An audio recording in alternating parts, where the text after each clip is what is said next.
Құрылыс тарауында нәтижеге текарланған басқаруды енгізу һәм тарауда мемлекеттік қызметлерді әпуайластыру ләжлары хақындағы президент пәрманы менен құрылыс тарауында жаңа система жаратылады.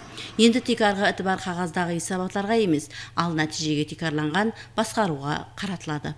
Фарманға муафиқ белгіленген категориядағы объектілер бақылап бару үшін видеокамералар орнатылу мәжбүри тапсырылды. Құрылыс жұмыстарына белгіленген тәртіптегі категорияларға бұлар экспериментпен құрып отырған көп қабатлы тұрақ жайлар, сауда санат объектілері, туризм объектілері, әмде мемлекетіміздің бюджет есебінен құрылатығын 3 миллиардтан жоғары болған объектілер бақылап бару камера орнатылу мәжбүри болып тасдиқланды. Онлайн бақылап бару штабында үздіксіз құрылыс жұмыстарын бақылап бару, әмде со құрылыстың ізбезділігін, егер де қате кемшіліктер болса уақытында анықтау үшін құрылыс объектілерін онлайн бақылау штабы жұмыс алып барады. Жұмысын онлайн бақылап бару үшін ай назарат системасы істеп шығылған.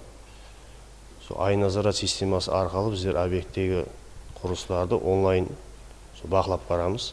Әмде бұл ай назарат системасында және де жасалма интеллект системасы да ай назаратқа кіргізілген. Ол да қосымша жұмыс алып барады, әмде қате кемшіліктерді анықтайды. Бұл хүйхүжет арқалы енді іспілермен һәм құрылысшылардың уақытын һәм қаржысын үнемлеуге имканият жаратылады. Хүйхүжетке бола тарауда мемлекеттік қызметлерді көрсету максимал дәрежеде әпуайластырылып, айлап күтілетұғын рұқсатнамалар һәм экспертиза жұмақлары енді салластырылған система арқалы инсан факторсыз қысқа мүддетлерде рәсмилестіріледі.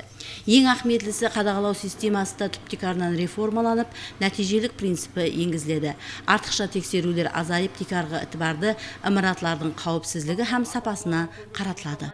Фарманға муафиқ құрылысқа рұқсат алу процесінде халық һәм іспілерменлерді уақытын һәм қаражеттілерін 2 есе қысқарту жүлкемлестірілген. Сонымен бірге құрылыс тарауында жасалма интеллекттен пайдаланып, ашық айдынлықты инсан факторын кемейтіру енгізілуі күтілмекте. 2026 жыл 1 сентябрьден басылап архитектура мен қаласазылық қызметлерін көрсету бойынша бірден-бір мемлекеттік қызмет енгізіледі. Сондай-ақ парманда құрылыстағы тосық конструкцияларды өз басымшалықпенен өзгерткен, тұтас жер учаскаларына низамсыз құрылыс бастаған бұқаралар жарималар төлейтұғыны белгіленген.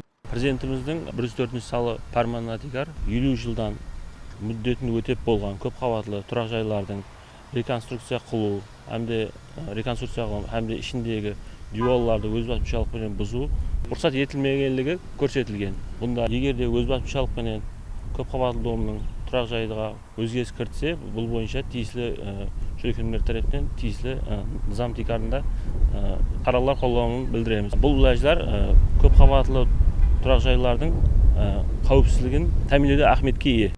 Құрылыс тарауындағы бұл реформалар тек қана іспілермелер емес, ал әпуайы халық үшін да қолай һәм пайдалы. Себебі әпуайы система бәсекелік һәм сапалы қадағалау бар жерде тұрақ жайлар қауіпсіз бағалар болса арзан болады. Жаңадан қабыл етілген пәрман құрылыс тарауында ашық нәтижелі басқаруды енгізу арқылы коррупциялық жағдайлардың алдын алу, іспілермелер үшін қолай орталықты жаратуға бағдарланған.